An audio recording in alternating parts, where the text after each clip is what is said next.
Saudara-saudara yang terkasih di dalam Kristus, selamat pagi. Salam jumpa lagi dalam Sabda Siap Saji, Jumat 24 Maret 2023. Marilah kita berdoa dalam nama Bapa, Putra, dan Roh Kudus. Amin. Allah Bapa yang Maha Pengasih, Engkau senantiasa memberikan pertolongan yang tepat dalam setiap kelemahan kami. Semoga kami menerima buah penebusan-Mu dengan sukacita dan mewujudkannya dalam pembaruan hidup kami. Dengan pengantaran Yesus Kristus Putra-Mu Tuhan kami, yang bersama dengan Dikau dalam persatuan Roh Kudus, hidup dan berkuasa Allah sepanjang segala masa. Amin. Tuhan bersamamu. Dan bersama rohmu. Inilah Injil Yesus Kristus menurut Yohanes. Dimuliakanlah Tuhan. Yohanes bab 7 ayat 1 sampai 2, 10, 25 sampai 30. Yesus berjalan keliling Galilea. Ia tidak mau tetap tinggal di Yudea. Karena di sana orang-orang Yahudi berusaha membunuhnya.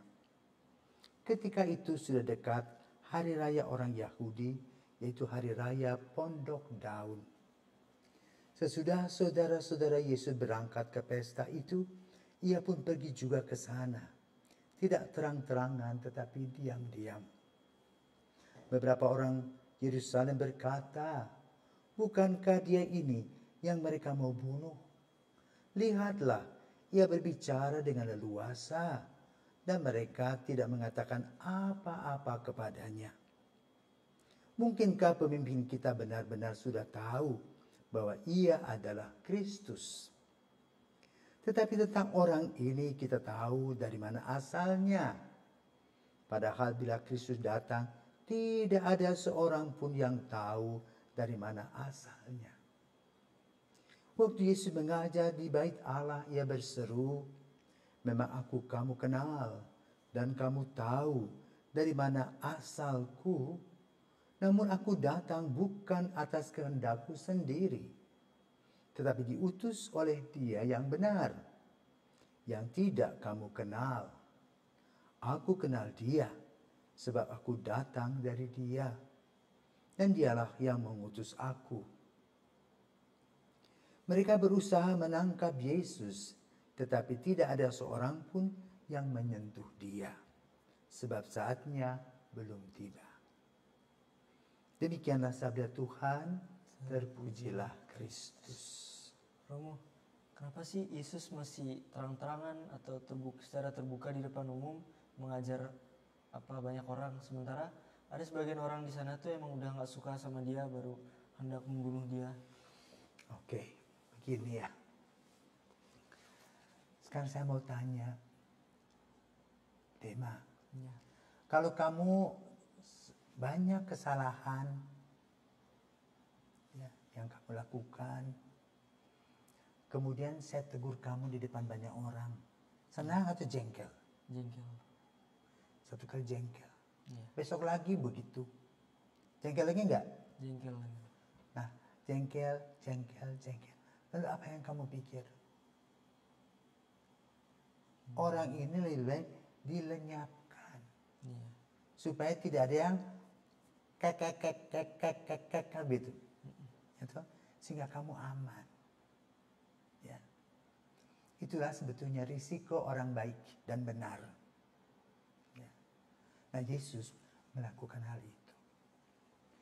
Apa yang dia kritisi itu bukan untuk dirinya sendiri, tetapi untuk orang-orang yang bersangkutan. Seperti sama kamu di sekolah lah, ya. Guru-guru yang tidak kamu suka adalah guru-guru yang galak, ya. Terutama bagi anak-anak yang suka nyontek. Nyontek dikasih tanda X, keluar, marah dah, ya toh. Tetapi setelah meninggalkan sekolah, justru guru yang galak itu yang kamu kenang. Kenapa? Dia meluruskan yang bengkok-bengkok itu. Tapi pada waktu itu, sebel. Ya. Lihat muka juga langsung, muka kita langsung seperti ikan mujair. Ya toh? Itulah kehidupan manusia, amat subjektif, selalu mencari keuntungan pribadi. Nah, situasi ini juga terjadi dalam kelompok para pejabat agama di Palestina pada zaman Yesus. Kenapa?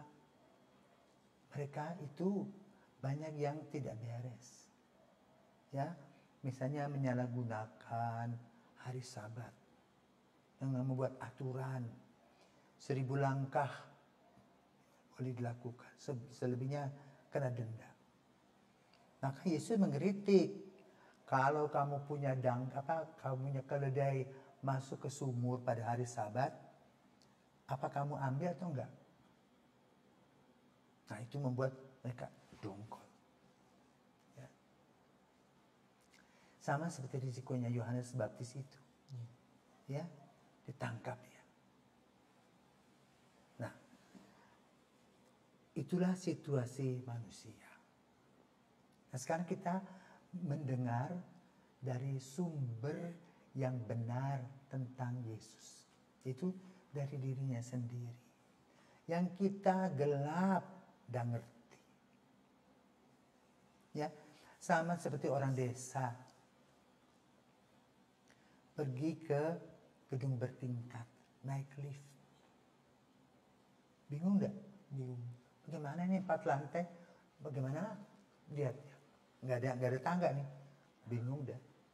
Ya, tapi lalu diinformasikan masuk sana, tekan begini dan baru paham. Nah, sebetulnya tugas Yesus seperti itu. Cuma karena kita angkuh dan sombong, kita nggak mau tahu deh. Ya, Yesus ingat sekarang, ya,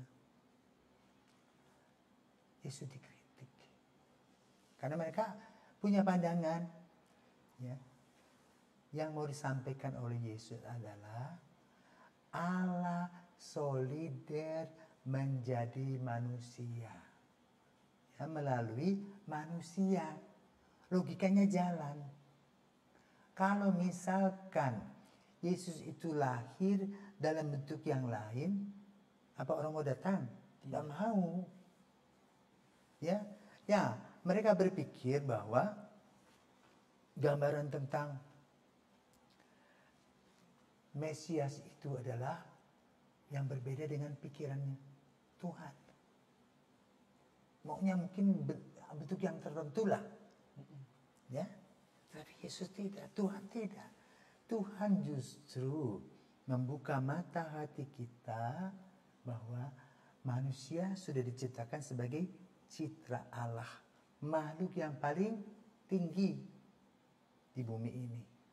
Maka lalu penebusannya juga melalui manusia sebagai citra Allah tadi.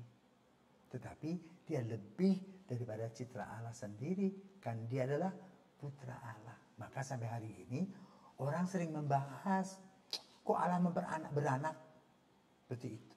Kenapa? Orang tidak mengerti logikanya Tuhan. Maunya sendiri gitu loh. Jadi kita punya kepala itu sebesar kelapa saja, mau melihat kepala Tuhan yang begitu besar, maha besar itu, dan kita mau samakan diri kita. Karena itu kalau kita betul mau mengikuti Yesus, kita mengikuti seperti para murid. Para murid tidak mengkritisi Yesus.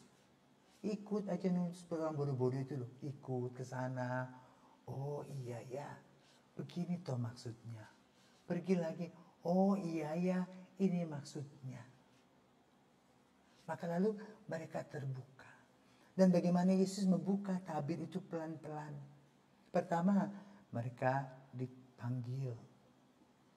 Ya, ada yang dari nelayan, ada yang dari pemungut cukai, dikumpulkan di situ dan diberikan pelajaran demi pelajaran melalui sabdanya, melalui karyanya, melalui doanya, melalui tegurannya, dan melalui mujizat-mujizatnya.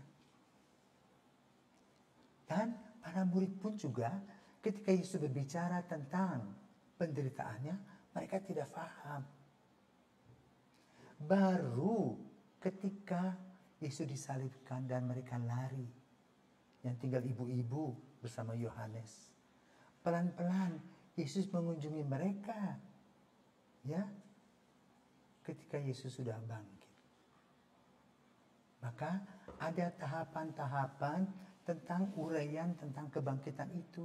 Yang pertama, digambarkan bagaimana Yesus bertemu dengan Maria Magdala. Lalu Maria ingin pegang kakinya. Dia bilang, no, tidak. Aku harus ke Yerusalem. Ya. Kedua, Petrus hanya melihat gulungan kitab.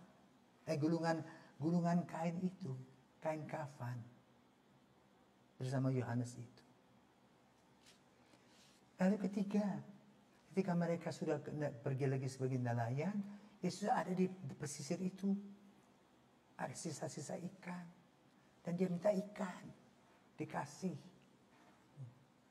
Lalu di rumahnya juga, di rumah Petrus, Yesus datang dalam ruangan terkunci.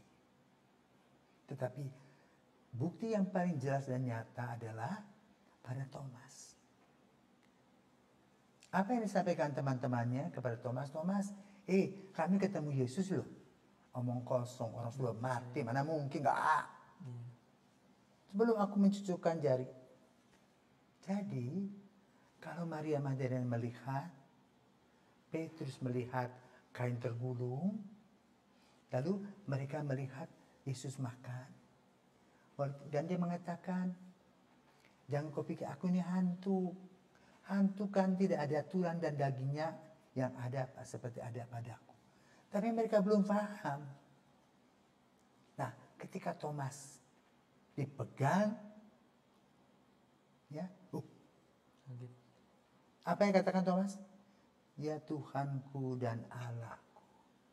Baru jelas. Yesus yang wafat itu bertulang berdaging. Nah, sekarang logikanya bagaimana? Maksudnya gimana toh? Dari lubang kunci. Nah, maka keputusannya adalah apa? Kesimpulannya. Ialah Kristus, Sang Penyelamat, Anak Manusia, Putra Allah. Nah, itu pelan-pelan lembaran-lembaran dibuka. Ya. Karena itu pada hari ini Injil masih gelap. Sehingga melahirkan sikap-sikap yang kurang positif dari orang-orang. Tetapi Yesus menerangkan. Ya, pelan-pelan. Dengan risiko.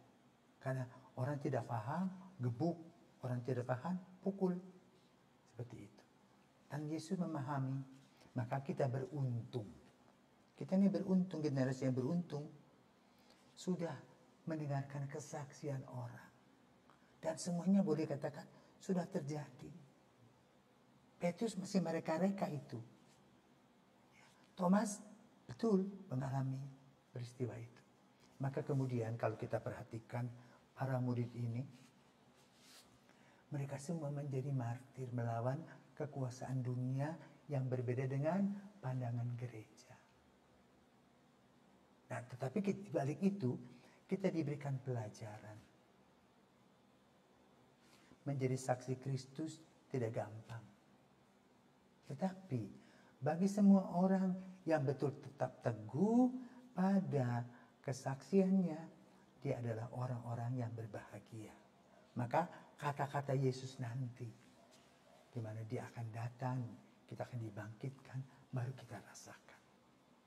Sekarang kita mari berusaha untuk taat kepada kesaksian gereja. Gereja taat kepada kesaksian para murid. Dan semoga kita boleh menjadi saksi ke depan dengan selalu mengadakan relasi yang dekat dengan Yesus. Sehingga kita pelan-pelan memahami apa sih yang sebenarnya terjadi dengan diri kita. Ya. Semoga kita diberkati Tuhan. Amin.